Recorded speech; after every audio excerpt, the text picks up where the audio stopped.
কবি হেলাল হাফিজের একটা কবিতার অংশ ছিল, ১৬ বছর বয়সে লিখেছিলেন মুক্তিযুদ্ধের আগে। এখন যৌবন যার, যুদ্ধে যাবার তার শ্রেষ্ঠ সময়। আপনারা যারা এখন লিগ্যাল এইড অফিসার আছেন, আমাদের কাছে মনে করেন যে ৪৫ লক্ষ মামলার এই জট কমানো আমাদের কাছে একটা যুদ্ধ।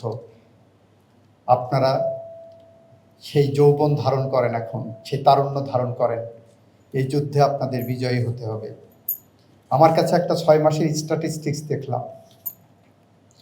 ২০২৫ সালের ১৮ সেপ্টেম্বর থেকে ৩১ মে পর্যন্ত ২০টা জেলার একটা স্ট্যাটিস্টিক্স, সেখানে ২৪,০৬,০৬৩টা অ্যাপ্লিকেশন পড়েছিল।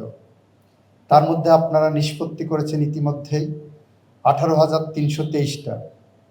এর মধ্যে চুক্তির মাধ্যমে নিষ্পত্তি হয়েছে ৬,১০৭, যার নিষ্পত্তির হার হলো total 76.15%, which is highly satisfactory. আলহামদুলিল্লাহ, এটা আপনাদের সাফল্য।